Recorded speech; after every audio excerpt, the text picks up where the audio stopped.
Star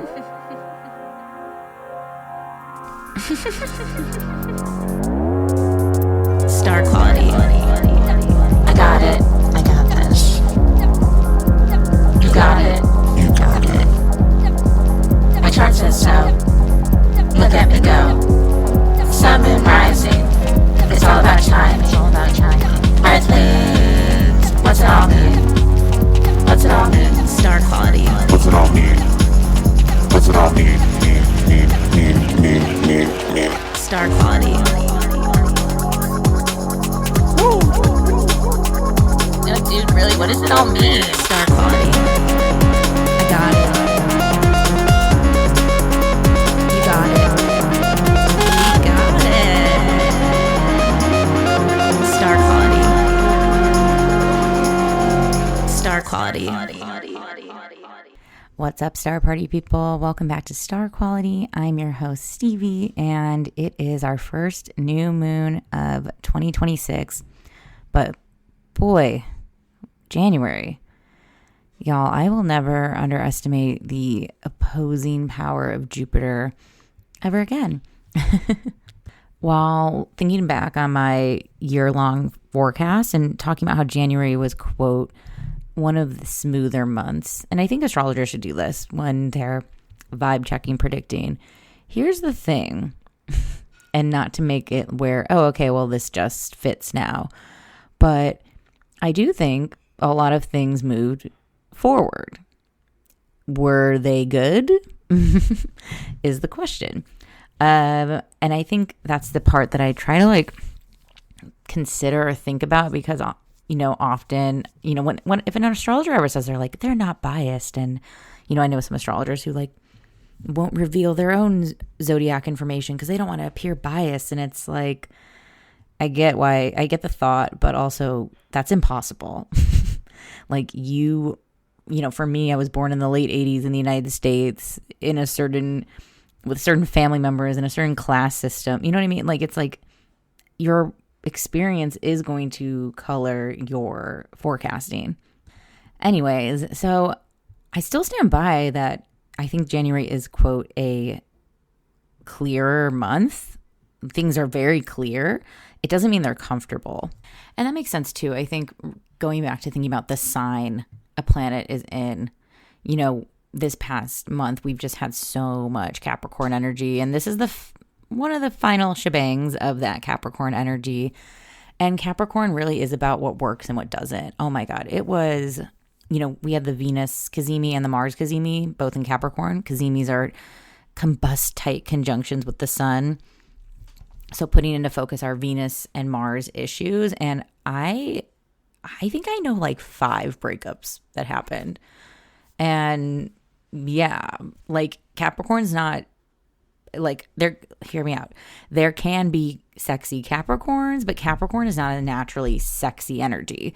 It really is about tangible, earthly, what are we doing? What's the plan? How much money's in the bank? Where do we want to live? When are we having kids? It's very let's get the time. And Saturn and Capricorn is governed by Saturn. Saturn is about time. Things are due. There is a deadline. There is homework, and now with this new moon, we're going into a different, it's same but different. So we just had the first 2 weeks of January be really about what things are still working. And I'm calling this new moon, I love, I contextualize these astrological moments with phrases or ideas or keywords. And for me, this keyword really is for this new moon, now what? Now what? The first 2 weeks of January really showed what's going to stay and what's going to go, what is sustainable, what is not. And now it's a now what?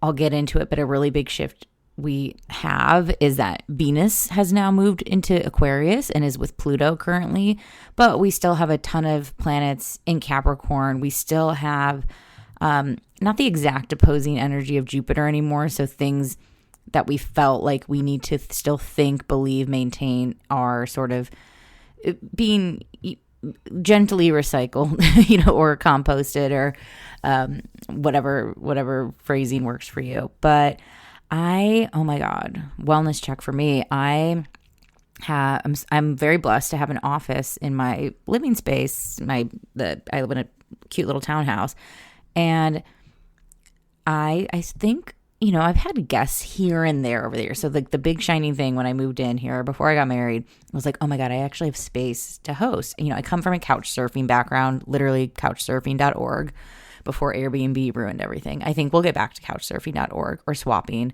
Like, let's cut out the middleman. Like, we used to give each other rides to the airport. Now Uber, like, we are all just need to have friends and talk to each other and scratch each other's backs, A rant, well, very Aquarian rant, but we're still in the Capricorn time. We're still finishing up some Capricorn business. But I've had this guest room, and I've had a sprinkle of guests over the years, like very spaced out. I kind of thought there'd be more. Well, when it rains, it pours. I've had, she's coming like 45 minutes. So we're going to get straight to the paywall in a sec. But I've hosted 3 back-to-back, literally maybe max 3 to 4 days between each guest. All of January, these first 2 weeks of January, I've had 3 house guests who I all love, who I'm thankful for, who they're close enough to me they can stay in my home. But hosting, even if it's like not much work, which is great. Like, these are all my couch friends. We can be nonverbal near each other. We can all just exist. It doesn't have to be vacay. Though I like to do LA, like, let me show you some shit and enjoy. And everyone's like stayed like 4 days. Like, it's fine. But it's still, I just had to be so on schedule, I guess is what it's coming back to. It's very Capricorn-y, where I'm like, oh, I have to like the fact that I'm even doing this now before my guest arrives is like, yeah, I didn't time manage well. I should have done that last night, but I had to clean. And then also, oh my God, my scooter got stolen. My Vespa scooter was stolen. Rest in peace to Rachel, aka Cherry Pie. I had this Vespa scooter. I think I got her when Uranus went into Taurus, like in 2018, because I used to deliver stuff. And and she was taken from me. I was violated. And if you see Rachel, aka Cherry Pie, please, she's a reported stolen vehicle, so please hit her up. But I hadn't ridden her in years. She's been marked as a non-operational vehicle. It's just more like, oh, that was my girl. I didn't have a car when I first moved to LA for years. I rode a bicycle because I rode a bike in Chicago for 8 years. And then eventually work stuff was making me realize I needed more of a better mode of transportation. And so then I got a motorcycle license, fun fact about me, and then I got a scooter. And was with this happened in the South Node I'm having a nodal return. So I have natal South Node in the 3rd house of vehicles. So in my South Node nodal return, very literal, but in some ways I've been like back to time and Capricorn stuff. I had been meaning to either sell it or sell for parts. Like, she was in bad shape. If she was a 2002 also, like, she's old. And then there's like a part of me that's like, thanks for clearing my junk, but also I wanted to say goodbye to her, but I didn't. And then she got snatched. So pour one out for my scooter. And I think that just comes like this last 2 weeks has been like, I'm going to stay on schedule. Oh, except things have come into my schedule where now I need to go to this office while it's open and it's taken this place. So anyways, when you have time to do something, do the thing. Capricorn lesson. But I'm going to get on the other side of this paywall. I got to make this episode lickety split. As you know, my home has become a hotel, and that is great. So if you are new here, welcome. I'm an astrologer that writes newsletters and these podcast episodes about the lunations.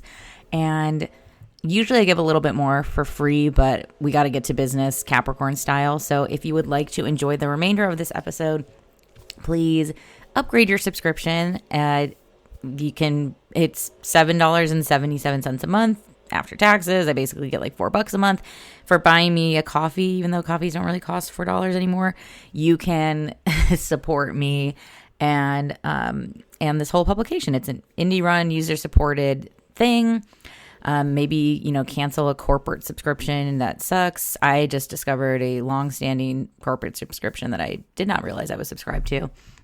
You could also do it for a little bit, turn it off. I have a 7-week free trial too, if you want to check it out. And there's a lot more of you in the third space. That is the paid subscription tier. So welcome. Thank you. I really appreciate you. Oh, and fun brag. We got to hype ourselves up. I just beat my ranking in Substack land on the top charts. I was number 63. I got to check. Number 63 in the top 100 spirituality rising Substack charts. So, people know what's up. And usually I would go into the aspects to the sun and moon first, but that is going to be for my paywall babies. So let us get into this new moon chart. This new moon is happening on January 18th, 2026 at 11:52 a.m. Pacific time. Adjust for your time zone. Also, the image of the chart will be in the show notes. It is set for my time zone and location, but your rising sign for your city's chart is going to be different depending on where you live, or the same if you're in my time zone, but adjust for your time zone basically. But all the planet positions will be the same. And we're rounding out Capricorn season with a new moon in Capricorn at 28 degrees. And there is a cluster of strong Saturnian energy. Oh, wait. Before we let the free tier go, I have a plug because I just remembered this. But if you are in the Southern California area, or if you want to get your ass to the Southern California area, I am going to be back at Two Bunch Palms Resort in Desert Hot Springs the weekend of January 23rd and also the weekend of February 20th. Two Bunch Palms is a healing natural hot springs resort. There's yoga, angel cards, sound baths, and astrology workshops led by me. It is a fabulous time. They also have day passes, I believe. You can look into that. But I'm going to be there on the weekends. So I would love to see some of you out if you are needing a reset, a vacation, a little splurgy time away from the grind. There's no better place than Two Bunch Palms. It's one of those you don't leave the grounds sort of place, and you walk around in robes, and they have golf carts too. They can take you around. It's huge, 13 acres, and there's a duck pond, and it's beautiful. Labyrinth, love it. It's been that's been the gem of looking back at 2025 was starting to offer workshops over there. So I offer an entry to astrology hours, charts, and then I also can be booked for private readings on the grounds there if you want more. So I hope to see some of you out in the desert. It is truly a vortex. So come through to Two Bunch Palms and have yourself a lovely, lovely retreat. Okay, time for the new moon.